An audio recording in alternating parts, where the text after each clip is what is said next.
Sheikh chilli जादू नगरी में पार्ट नंबर 10। शाम से कुछ देर पहले तिलिस्मी जिन आता दिखाई दिया। वो करीब आया और इसने शेख चिल्ली को अपने कंधे पर सवार होने को कहा। शेख चिल्ली सुराही उठाकर इसके कंधे पर सवार हुआ और जिन वापस हरारा जादूगरनी के महल की तरफ उड़ने लगा। जल्द ही वो महल में जा उतरा। हरारा जादूगरनी के कमरे में पहुंचकर इसने शेख चिल्ली को कंधे से उतारा और खुद गायब हो गया। शेख चिल्ली के हाथ में सुराही देखकर हरारा जादूगरनी बहुत खुश नजर आने लगी। वो मुस्कुराकर कहने लगी, काली चुड़ैल ने सच कहा था कि आबे हयात सिर्फ तुम्हारे मुकद्दर में लिखा है। लाओ दो मुझे। ठहरो, पहले मेरी एक बात मानो, तब आबे हयात दूंगा। शेख चिल्ली बोला। कैसी शर्त? जादूगरनी ने हैरत से पूछा।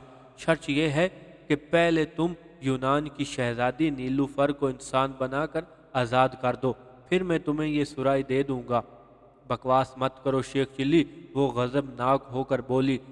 वो जब तक मेरी बहू न बनेगी मैं इसे इंसान नहीं बनाऊंगी। तो मैं भी तुम्हें आबे हयात नहीं दूंगा। कर लो जो करना है, शेख चिल्ली ने गुस्सीले लहजे में कहा। मैं तुम्हें फना कर डालूंगी, वो दहाड़ी, और मैं सुराही फर्श पर तोड़ डालूंगा। शेख चिल्ली ने जवाबन धमकी दी। तुम ऐसा करोगे तो मैं तुम्हारे साथ साथ शहजादे नीलूफर को भी ज़िबा कर डालूंगी। वो आंखें निकाल कर बोली, लेकिन आबे हयात तो ना पी सकोगी ना। शेख चिल्ली हंसा। बोलो, मैं तोड़ने लगा हूँ सुराही। उसने दोनों हाथों में सुराही बुलंद कर ली, जैसे फर्श पर फेंकना चाहता हूँ। हरारा जादूगरनी घबरा गई। देखो शेख चिल्ली, सुराही मुझे दे दो, मैं वादा करती हूँ कि शहजादी को आज़ाद कर दूंगी। वो नरम लहजे में बोली। अच्छा, पहले इससे मेरी मुलाकात कराओ, शेख चिल्ली ने कहा, फिर मैं आबे हयात तुम्हें दूंगा। ठीक है, आओ मेरे साथ, हरारा जादूगरनी ने मुस्कुराकर कहा, और शेख चिल्ली उसके साथ चल दिया। हरारा जादूगरनी महल के एक कमरे के पास पहुंची। इसने कोई मंत्र पढ़कर दरवाजे पर फूंका और दरवाज़ा खुद ब खुद खुल गया।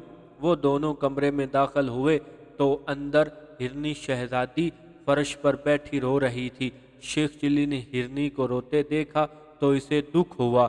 इसने सुराही फर्श पर रखी और हिरनी के पास बैठकर कहने लगा, शहजादी गम न करो, हरारा जादूगरनी ने वादा किया है कि वो तुम्हें आज़ाद कर देगी। हरारा जादूगरनी ने झपट कर सुराही उठाई और कमरे से बाहर निकल गई।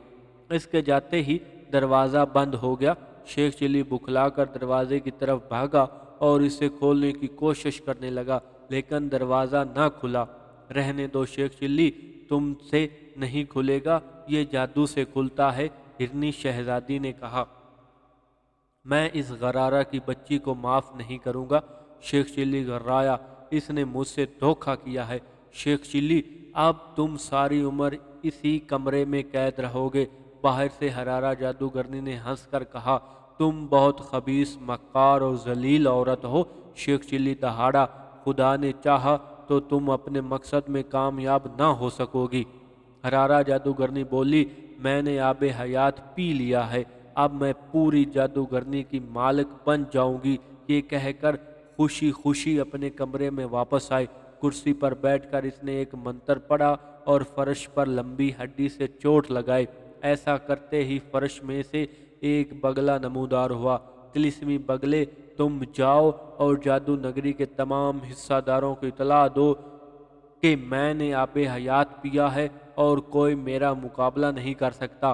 तमाम हिस्सादार आज से मेरे गुलाम हैं और मैं नगरी की मलका हूँ। जो मुझे मलका तस्लीम नहीं करेगा इसे सख्त सजा दी जाएगी। इसका हुक्म सुनकर तिलिस्मी बगला गायब हो गया। थोड़ी देर बाद वो दोबारा नमूदार हुआ और अदब से कहने लगा, मैंने जादू नगरी के तमाम हिस्सादारों को आपका हुक्म पहुंचा दिया है, लेकिन दो हिस्सादारों ने आपका हुक्म मानने से इनकार कर दिया है। अच्छा, वो कौन है? वो गुस्से से बोली। पांचवा और छठा हिस्सादार, बगले ने बताया, शोला जादूगर और तलवार जादूगर। खैर, तुम जाओ, मैं अब उनका बंदोबस्त करती हूँ। हरारा जादूगरनी बोली। اور بگلا غائب ہو گیا۔ حرارہ جادوگرنی نے تالی بجائی، ایک غلام کمرے میں داخل ہوا۔ کباب جادوگر کو بھیجو، حرارہ جادوگرنی نے غلام سے کہا، اور وہ باہر نکل گیا۔ چند لمحوں بعد ایک جوان عمر جادوگر اندر داخل ہوا۔ وہ حرارہ کا بیٹا کباب جادوگر تھا۔ کیسے یاد کیا تھا امی جان؟ کباب جادوگر نے پوچھا۔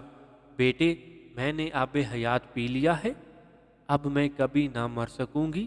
میں نے پوری جادو نگری پر اپنی بادشاہت کا اعلان کر دیا، لیکن تلوار جادوگر اور شعلہ جادوگر نے مجھے ملکہ تسلیم کرنے سے انکار کر دیا ہے۔ تم شعلہ جادوگر کے پاس جاؤ اور اسے سمجھانے کی کوشش کرو، اگر وہ نہ مانا تو پھر میں اسے فنا کر ڈالوں گی۔ تلوار جادوگر کے پاس بھی جانا۔ بہت بہتر امی جان، کباب جادوگر نے کہا، اور کمرے سے نکل گیا۔ اس نے جانے کے بعد حرارہ جادوگرنی سے طلسمی جن کو طلب کیا۔ کیا حکم ہے میرے آقا؟ جن نے پوچھا۔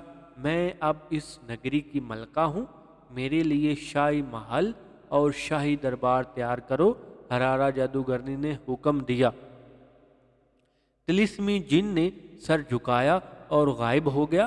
چند منٹ بعد وہ دوبارہ نمودار ہوا اور کہنے لگا، ملکہ حضور، اس محل کے باہر میں نے شاہی محل اور شاہی دربار بھی بنوا دیا ہے۔